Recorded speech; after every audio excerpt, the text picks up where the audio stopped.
stream. Es el programa Twitch, que es como un programa de, se conoce, ¿no? Normalmente para videojuegos, mas bueno, también se fa para periodismo y todo eso. Bueno, estamos aquí con un compañero de la afición de los Corinthians. Este es mi primer vídeo en Twitch y bueno, luego lo voy a colgar en YouTube para quien lo quiera ver. Los Corinthians es uno de los equipos más importantes de Sao Paulo y de Brasil, y ellos mismos también tienen una cultura de lucha muy fuerte que viene de una tradición muy larga. Y estamos con el compañero, ¿es el nombre? Wildner, conocido como Pulguinho. Pulguinho. Estamos con Pulguinho y él nos va a explicar un poco cómo ha sido la historia aquí. Voy a instalar un micrófono para hacer más fácil para concentrar el sonido. Opa.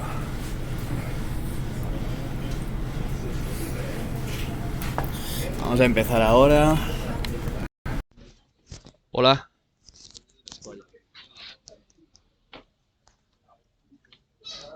Entonces, la primera pregunta: ¿cuánto importante Corinthians nacionalmente?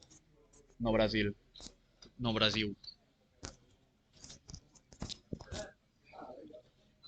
Você quer que eu pegue uma lapela, mano?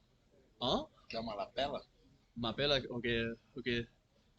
Lapela pra... Ah, no precisa, sí me está bien. Eu acho que se escolta bien, se ouve bien. Vamos lá. Importância do Corinthians como no Brasil. O Corinthians, o futebol brasileiro tem centenas de clubes. Mas o Corinthians hoje é considerado um dos maiores clubes do Brasil. Pra gente é o maior. Ajá. Nas estatísticas da imprensa, somos a maior torcida do Brasil, Ah, sí? mas somos a primeira, e depois eu vou te explicar por que nós chegamos nessa conclusão. Ok. E assim, o Corinthians ele se consagrou na sua trajetória histórica desde a sua fundação, como um time do povo, um time dos operários. Ajá. Desde a sua formação, quebrou o paradigma de ser um clube que veio incluindo negros, operários, num período que o futebol ainda era da elite, era de quem tinha um poder aquisitivo. E o Corinthians surge logo na sua chegada, já quebrando esses paradigmas, fazendo essa inclusão do povo no futebol. Logo no começo da nossa trajetória, a gente foi campeão dentro do campeonato da elite, marcando Assim? a nossa chegada no futebol brasileiro, né? E assim, a história é muito longa, de um século de clube para mais. Ela teve muitos momentos marcantes. Tivemos uma sequência de tricampeonatos no começo da história que nenhum clube teve. O que ano?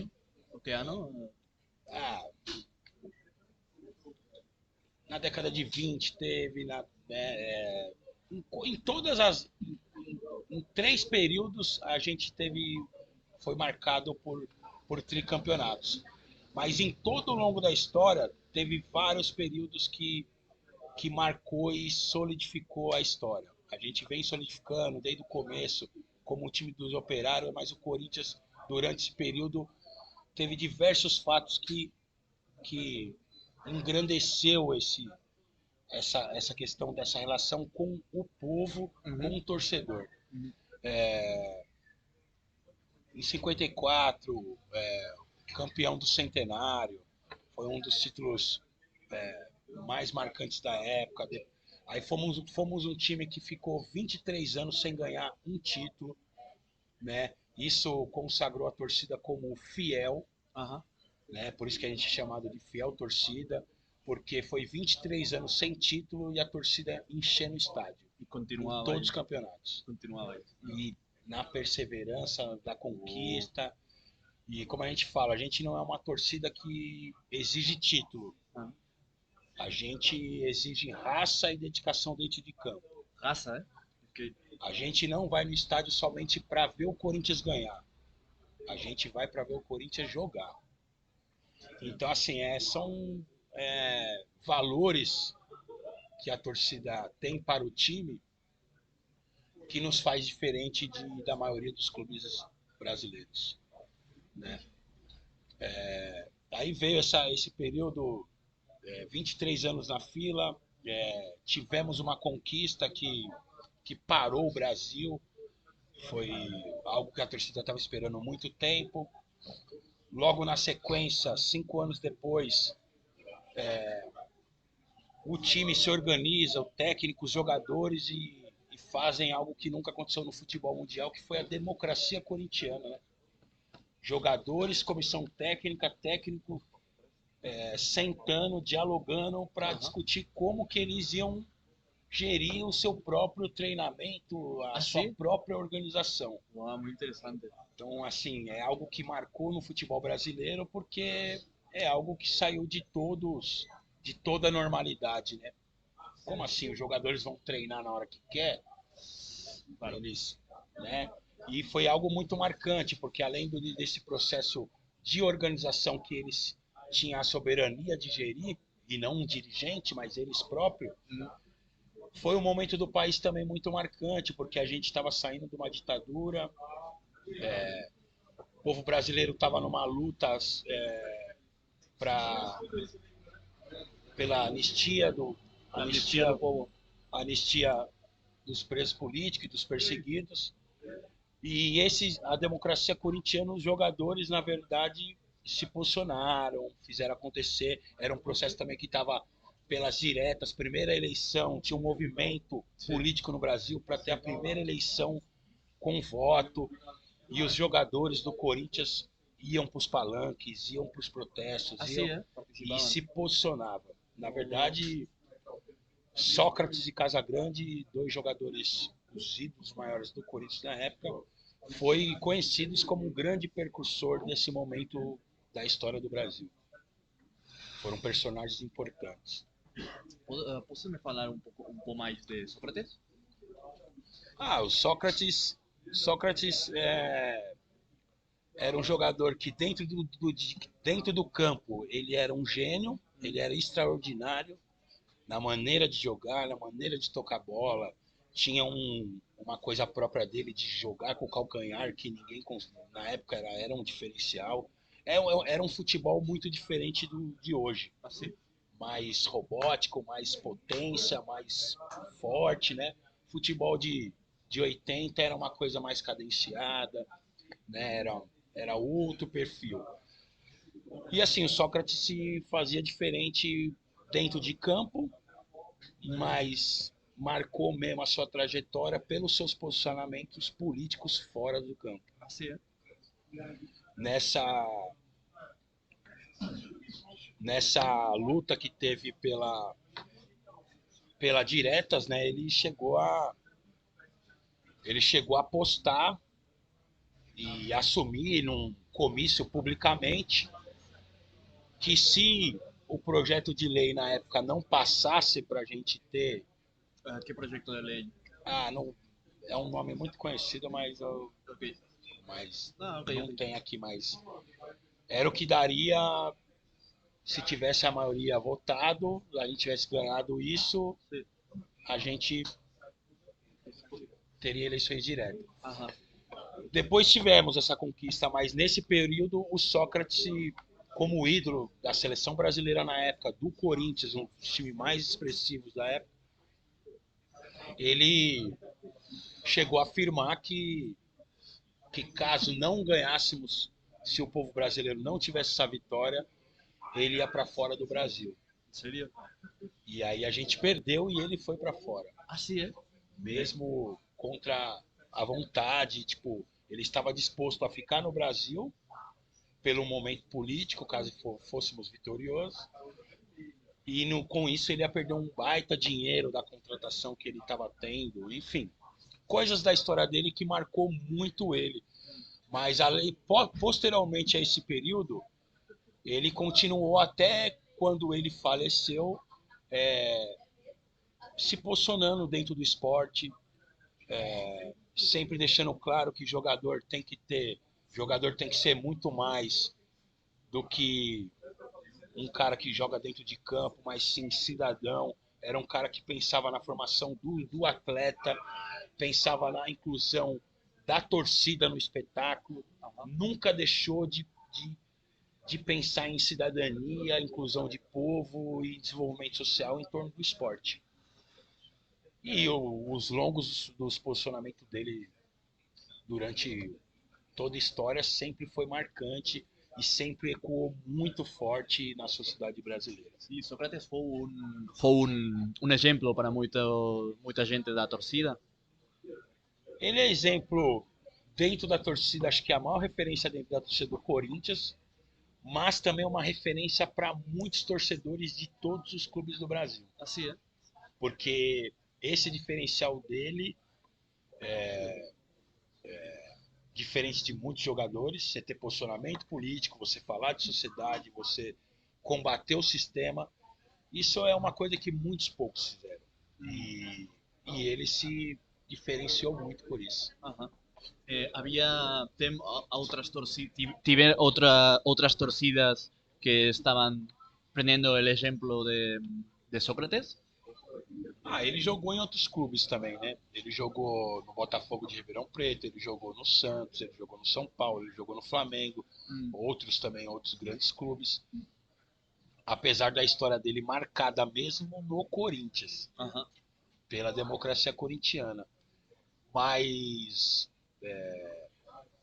até hoje a gente vê torcedores de outros clubes exaltando a pessoa que o Sócrates era dentro e fora de campo. Un ejemplo, sí.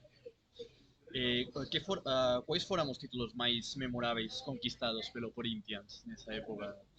Ou hoje? Eu posso citar vários, viu, mano?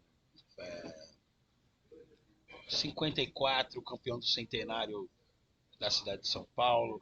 77 é um dos mais importantes porque foi a conquista que tirou o sofrimento depois de 23 anos. Aí teve o bicampeonato, esse time da democracia corintiana do Sócrates, foi bicampeão paulista. Assim é? E foi era um time magnífico dentro de campo. Tivemos nosso primeiro título nacional, que foi em 1990. Enfim. E aí depois vem, logicamente, Libertadores e o nosso Mundial. 2 Mundial, na verdade. Alguma anécdota engraçada para lembrar dessa época? Da celebração, por exemplo? Mano, fatos engraçados na história a gente tivemos vários, mas vou te falar um aqui.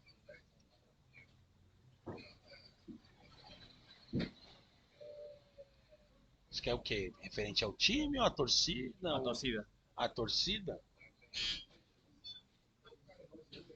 Mano, um engraçado. Ou importante, não sei.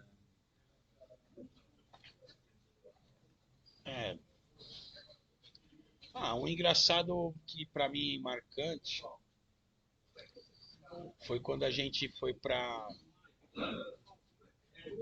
caímos pra segunda divisão, única vez na história, e a gente é uma torcida que cobra muito. A gente fiscaliza o clube de forma periódica. E quando a gente teve essa derrota que caímos para a segunda divisão, um membro nosso se escondeu dentro do ônibus do Corinthians, no banheiro, esperou o ônibus sair e saiu do banheiro de surpresa para cobrar os jogadores. Não, seria? Enfiou a mão em todo mundo. Você fiscalizava bem, né? Esse é um fato que eu acho dos mais marcantes. É bem representativo, né? Porque foi algo muito inesperado, até por nós. Sí. Bien representativo de cómo fiscalizar o time. ¿Há outras torcidas tan grandes como o Corinthians? Não, você me dizer que a Corinthians é a torcida mais grande, né? É, assim, aqui no Brasil tem o Flamengo, Do mas Rio. do Rio. Só que aqui o Brasil é um território muito grande, É, de muitos estados, muita população. e tem parte de alguns estados brasileiros que tem a cultura deles torcer para dois times. Aham. Então eles torcem para um time, vai, quem mora no Ceará, torce para um time do Ceará e muitos torcem para um segundo time do Rio de Janeiro. Aham. É uma doble fidelidade. Né? Até porque antigamente, há muito, até de uma década atrás,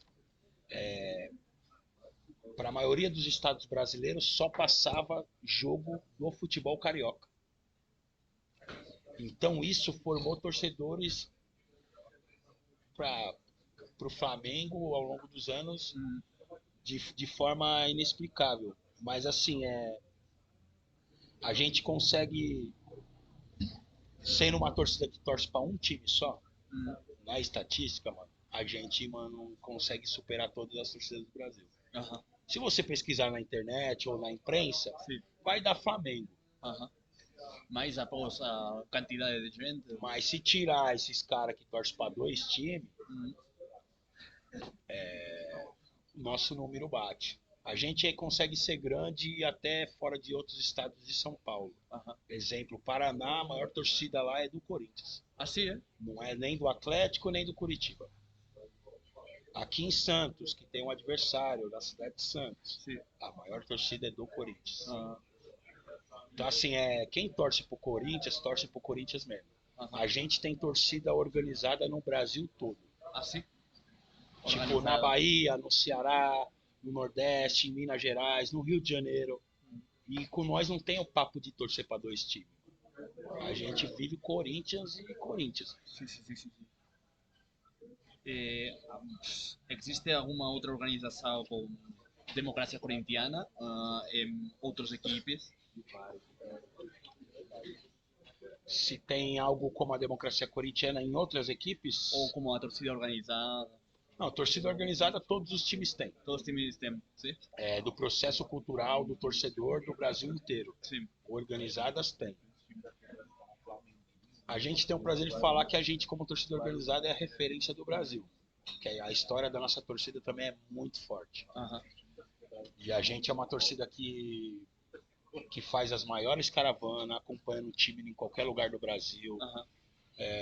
Tem uma característica muito forte de apoiar o time e cantar o time de forma muito profunda e veemente durante os 90 minutos de jogo. Durante 90 minutos. Nenhuma torcida acompanha isso como a torcida do Corinthians faz. Eu ouvido que na torcida do Boca Juniors da Argentina faz a mesma coisa. Sim, lá tem um processo cultural também dos argentinos ser bem aguerridos na arquibancada. Ah, Apesar que contra nós lá a gente não ouviu eles. não? Mas tudo bem. Estavam callados, eh?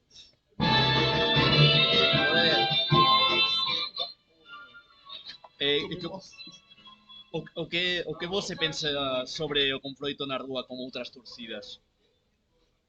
O fato de enfrentar-se, confrontar, Não, brigar. é ruim, é ruim. A violência no futebol ela é histórica. A diversidade entre as torcidas, né? Elas são de muito tempo e infelizmente as autoridades brasileiras ainda não conseguiu desenvolver planos preventivos ou políticas públicas para reduzir essa problemática da violência, né?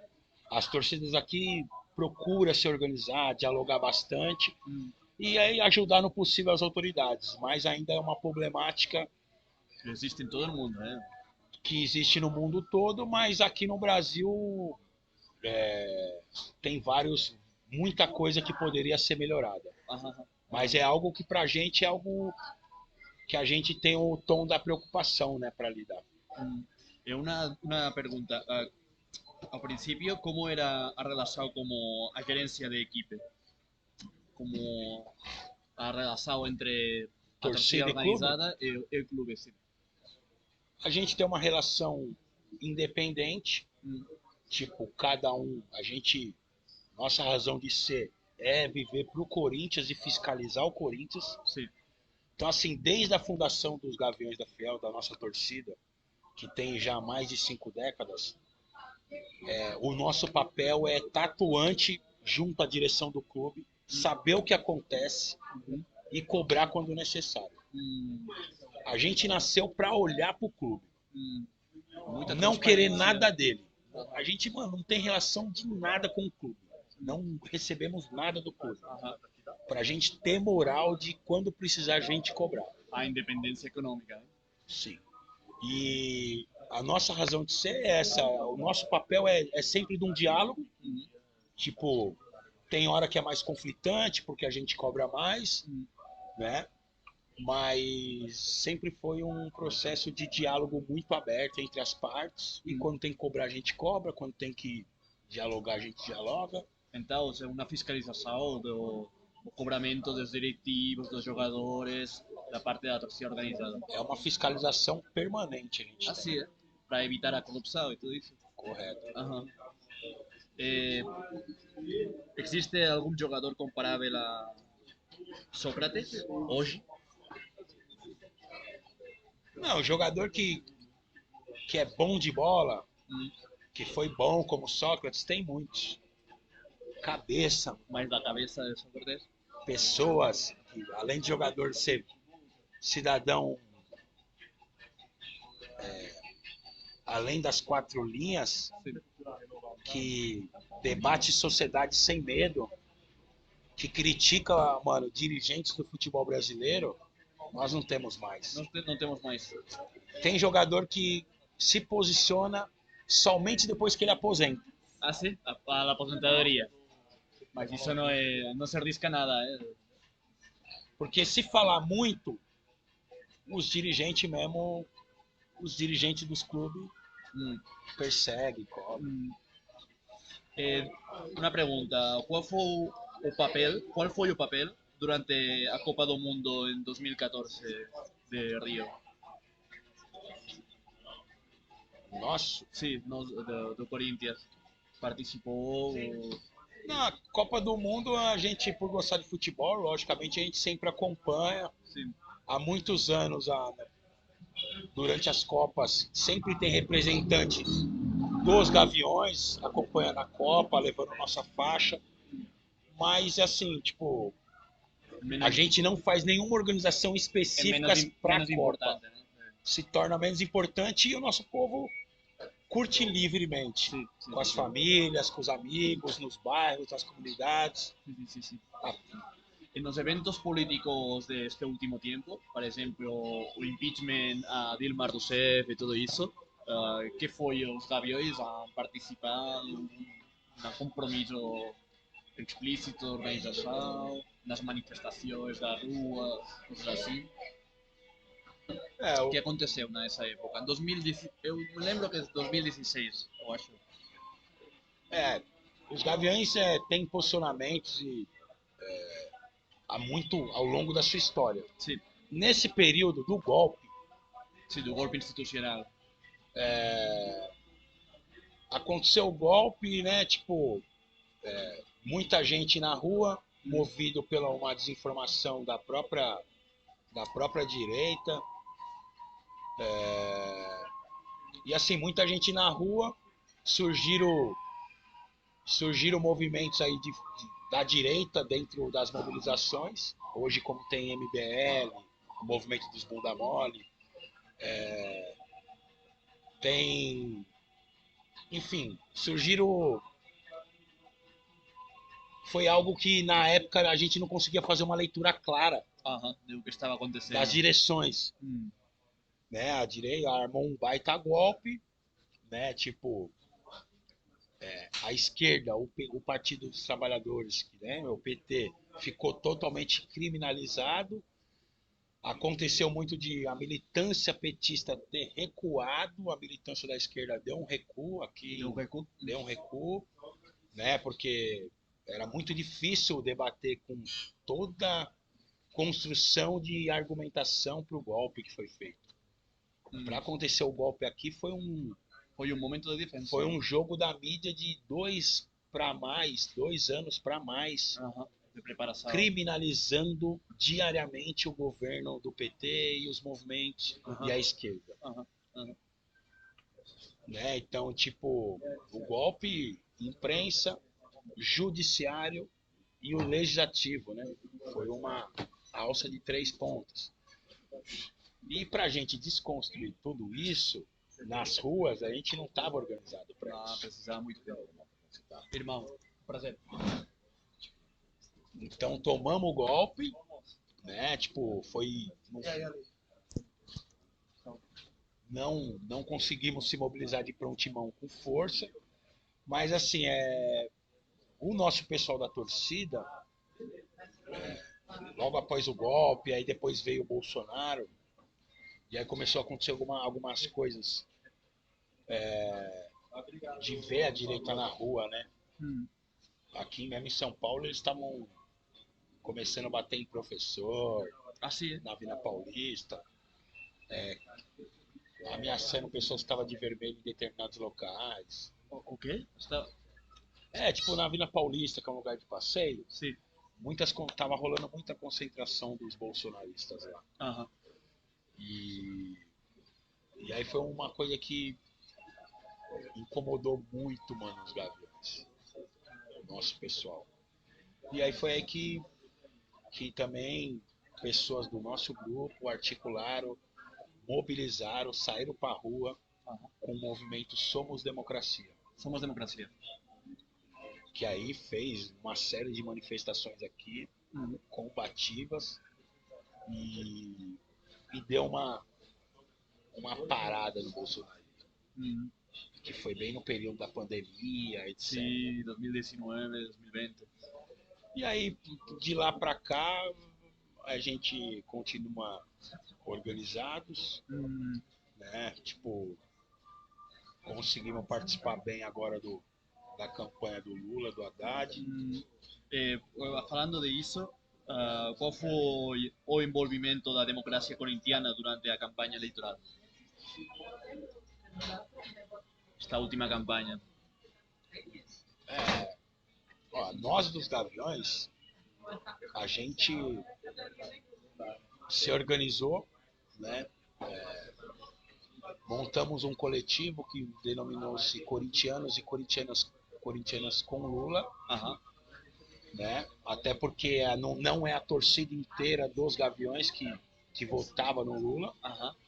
Então a gente criou uma identidade para agregar os progressistas, os sócios de esquerda. Sim.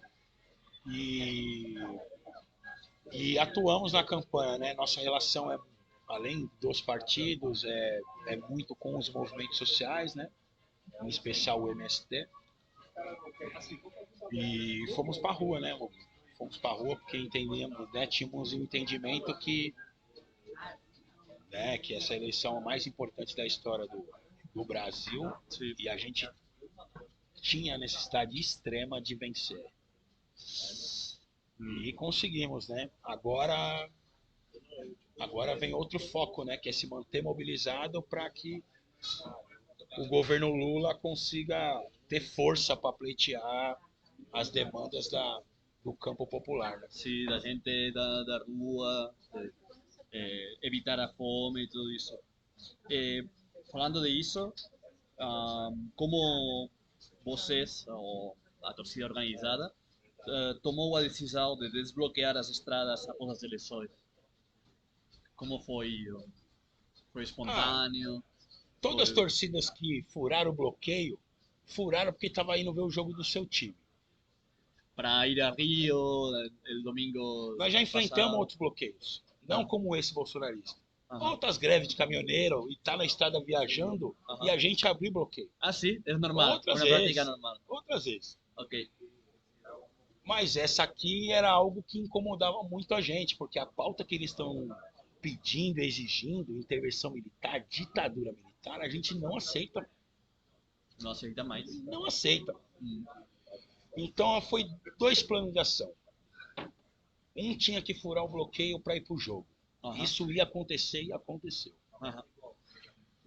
O outro foi um outro plano de ação de pessoas que não foram pro jogo, que aí, fruto de um incômodo, de ver os caras fechando aqui as ruas de São Paulo, com o aparato da polícia Ayudando, sí. ajudando, e a gente achou um absurdo.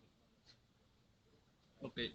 E a gente refletiu, falou, pô, se eles podem com a ajuda da polícia, a gente vamos nesse local onde tem policial e vamos exigir o mesmo direito. Para ver se vai ser respaldado a mesma. E escolhemos um ponto, dentro de vários que tinha, e fizemos ação. Mas é aquela coisa que a gente faz a leitura. Bolsonarista muito late, mas não morde. Muito, sí, como os Fala cachorros. muito, fala muito. Bando de covarde que Sí, gosta de fazer isso aí, pisar em cabeça de estudante, agir quando tá em grupo. sí. Porque quando, mano, se tem alguém do outro lado à altura, mano, A altura. a gente não vê essa, Van corriendo, né? não vê essa braveza. Então, Ah. assim, tipo, a gente foi pra rua, não fomos com nenhuma intenção de ter agressão, Ah. porque a gente sabia que se tivesse agressão a gente ia perder a razão. Então a gente foi estrategicamente, simplesmente exigir o mesmo direito que eles estavam tendo ali nas manifestações. Ajá.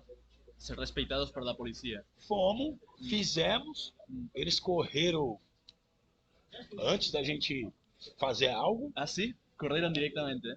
diretamente e quando a polícia chegou, porque a gente escolheu estrategicamente um local que tinha bastante polícia também, Ah, sí. e quando a polícia veio falar com a gente falou, mano, viemos fazer o que eles estão fazendo. Filmando, etc. Então a polícia também garantiu o nosso próprio direito também. Fizemos uma manifestação. Enfim,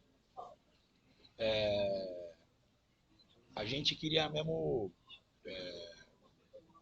não ficar acomodado esperando aquilo acontecer. É que segundo dia agora mudou, a coisa está baixando, eles estão mudando as estratégias. Um dia foi estrada, agora estão gritando para muro de quartel. Sí, sí, sí, sí. Então, Lo he visto. então assim, mas a gente está atento. Aqui em São Paulo, se tiver extrapolação, a gente vai pra rua. Se a gente entender que a gente tem que ir pra rua, a gente vai. Cuando se precisa, se va para la rua. Se precisar, a gente vai. Ancora, alguma anécdota curiosa para explicar do desbloqueio? Ou interessante, uma anécdota importante que marcou vocês? Ah, o marcante e o interessante, né, é ver como que isso aconteceu, né? Tipo, com todo apoio do governo, todo apoio da cúpula da Polícia Rodoviária Federal, a Polícia Militar de vários estados dando apoio, né? Tipo, isso no primeiro dia, no segundo, né? Aí você vê ontem, né? Sí, he visto vídeos também. Os próprios manifestantes bolsonaristas atacando a polícia que protegeu eles no primeiro dia, eles atacando agora em 3 locais do Brasil. Ah, sim. Ou seja, eles estão demonstrando que eles não estão respeitando porra nenhuma. Não estão respeitando nada. Enfim, a gente só estamos observando. Sí, Observando. Porque Ouvi observando. a gente está acompanhando e fazendo a leitura para até onde vai essa falta de respeito e essa corda frouxa do governo. Quer dizer, né? O governo vai dar corda frouxa, mas tipo, existe uma lei, mano. Eles estão cometendo crime, absurdos. Demandando um golpe de Estado. Tudo isso. E até agredindo, já tá partiu pra violência. Ontem teve até tiro. Teve tiro confirmado. Ah, tiros confirmados sí, com armas. E assim, o interessante é que eles não são criminalizados, né? A gente tem um histórico à esquerda do Brasil de truculência em manifestação pacífica. Somos recebidos com truculência. Por muito menos, a gente tem fato no Brasil de ter morrido 17 sem terra numa manifestação no Pará. Assim, né? Você entendeu? Então, assim, coisas que, manifestações muito menores do que eles estão fazendo. Muito mais criminalizadas. Manifestações que a esquerda fez pacíficas, nada nesse perfil que eles estão fazendo, e a gente apanhar da polícia, ir preso e até ser morto. Então, assim, a gente é nítido e claro que existem duas medidas e dois pesos. É o que a gente fala, é luta de classe. Um lado tá a oligarquia, a direita, a burguesia, o capitalismo, e aqui é o povo. E o povo, mano, é outro tratamento. Sobre outro tratamento. Falando disso, das duas classes, Neymar, Ronaldinho, Romário se posicionaram a favor de Bolsonaro, que jogaram também no Barça, eles, em Espanha. O que você acha de apoio dado a Bolsonaro deles, destes jogadores? Mano, esses jogadores aí nunca tiveram consciência de classe. Foram esportistas que deram certo mundialmente, fama, dinheiro, contrato, jogam muita bola, mas cidadania, consciência do povo, Não tem. do que é certo, do que é errado, eles tinham que ter vergonha na cara de apoiar, não porque não apoiou o PT ou a esquerda, mas por ter apoiado um governo que fez o que fez com o Brasil. Isso é o lamentável para eles, como ídolo. Era melhor ter ficado quieto, não ter dado apoio nenhum. Só que aquela coisa, né? Quieto, Muitos jogadores têm questões financeiras para dentro do governo. assim, Você vê o Neymar, tem uma dívida de Receita Federal, sim, que ele acabou de tomar uma anistia do Bolsonaro, assim, que era coisa de mais de 50 milhões. Então, para ele apoiar o Bolsonaro é muito vantajoso. muito vantajoso Muito para vantajoso. evitar isso. Então, assim, tipo, mas não surpreende porque são jogadores que nunca tiveram consciência de classe ou da situação do povo. Nunca, mano. Se eles tivessem o dinheiro que eles têm, eles teriam muito mais projeto social a distribuir pelas periferias. Correto? Então, assim, não surpreende. E não profitam disso. Vamos por las últimas preguntas.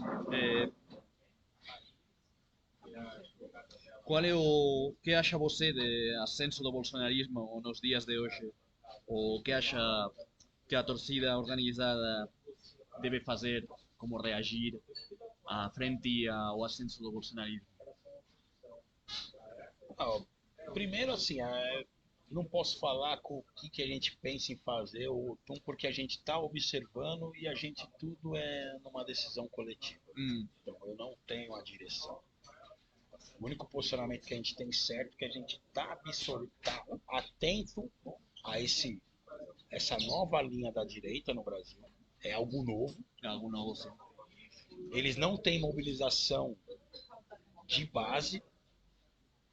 Não tem. É tudo via comunicação, via de um centro que WhatsApp, envia mensagens ao WhatsApp. Uma rede, né, que atinge hoje pais de família, atinge, mano, os evangélicos, atinge... Né, então, assim, é algo novo pra gente da esquerda.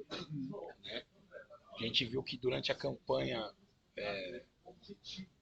a equipe do Lula e a equipe do governo ficou perdendo muita energia tentando desconstruir mentiras que vinham dessa rede.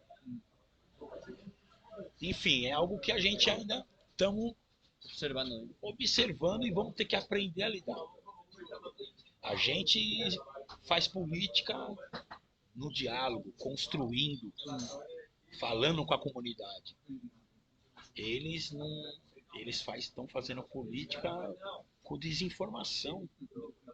Estão atingindo pessoas que não pensam, né? Que não tem, mano, condições de... Que não... Muitas pessoas acreditam atingidas pelo o antipetismo, a criminalização que a mídia fez durante anos. Né? Trabalho longe, sim. Aí o Bolsonaro surge em cima disso aí. Dessa criminalização, sim. Surgiu em cima dessa desinformação. E eles criaram, no método de Trump, que o Trump foi eleito lá, com as né, que foi esse mesmo método, O mesmo método. e aqui ele utilizou, deu certo, e ele manteve a sustentação do governo dele e dos eleitores dele via WhatsApp. Então, assim, é tipo algo totalmente diferente pra gente. A ver, penúltima pregunta. Há bolsonaristas entre os fãs do Corinthians? E que relação tem com eles? Tem. Aqui no Brasil ficou claro que é meio que dividido, né? Quem vota no campo da esquerda e quem votou no Bolsonaro. Dentro da nossa torcida não é diferente. Na torcida organizada tem também. Tem bolsonarista, tem cara que votou no Bolsonaro. Só tem uma diferença. A gente debatemos projetos. Projeto coletivo, né? Debatemos os projetos do governo Lula, do governo do Haddad, porque são projetos que incluem o povo na situação. Bolsonarista não. Os que votaram não tem muito argumento para defender. Vai defender o que desse governo de Bolsonaro depois de 4 anos de corrupção de ponta a ponta, corte em todos os investimentos sociais e públicos. É muita merda no governo Bolsonaro. Então, pro cara defender dentro da torcida, meio que não tinha espaço. Não tem espaço, né? Não tem nem vergonha, mano, pra... Talvez voltar a Bolsonaro, mas ficam quietos. E Sim. Ok. Sim, mais timidamente. Pra ser uma campanha sem debate algum com o bolsonarista nenhum. Porque quem vota no Bolsonaro, votou no Bolsonaro, ou porque se afina aos valores dele, homofóbico, machista, escroto, ou pela criminalização da esquerda mesmo, que foi muito forte aqui no Brasil. A última pergunta, sim, um pouco diferente, mas qual é a posição da torcida organizada respecto à religião, ao evangelismo, ao catolicismo, toda a religião que Não no temos Brasil? não temos um posicionamento, até porque a maior riqueza da nossa torcida é a diversidade de cor, de classe social e nisso a religião também. Dentro da torcida nós temos de tudo. Católica, umbanda, candomblé, espírita, Claro. evangélico, Claro. mas não temos nenhum tipo, nenhum mínimo de desgaste por isso. Existe também uma torcida de mulheres organizada no Corinthians? Uma torcida organizada? Não. Ou não? Não? Ok, havia ouvido que... Não, tem um movimento, um pequeno movimento de mulheres que elas se organizam um pouco, mas não torcida organizada, não vão para arquibancada. Ok. Última pergunta, se você quer dizer alguma coisa para a Espanha ou gente que possa ouvir ou olhar este vídeo. Isso que você quer. Esse bolsonarismo, essa situação nova que a gente vive no Brasil é alarmante. É alarmante porque ele respinga em toda a América Latina. Então, assim, o que a gente está enfrentando hoje, que é a desinformação virando um fascismo. Né? Tem muito desinformado aí, estão, mano, praticando as atitudes e ações fascistas e não está enxergando. E isso é preocupante para todo mundo, né? Tipo, porque a partir que esse perfil de pessoas começa a soltar asa, começa a sair do armário aqui no Brasil, isso também vai refletir em outros locais também. Né? Então, assim, tipo, o que na espera dos espanhóis é a solidariedade para nossa luta, o apoio moral, pelo menos, né? E que sejam atentos e conscientes para que essa nova metodologia da direita não chegue na Espanha. Como passou pelos Estados Unidos, Paraguai, aqui, e vai migrar para outros locais do mundo e outros países, porque é uma nova lógica de eles chegar ao poder. En Espanya, almenys en Catalunya, no estem també en una ultraderecha nova que s'inspira muito en Bolsonaro, en Donald Trump y todo eso. Así que sí, reconozco. Muito obrigado por la entrevista, por responder a las preguntas. Es muy interesante. Cuando tenga esto publicado, le envío o link. Sí. ¿Você quer perguntar alguma coisa? ¿No? ¿Segura? No, então, muito obrigado. Gracias por asistir el vídeo, los que estuvierais aquí. Lo voy a colgar en YouTube. Nos vemos a la próxima. En Tao. And recording.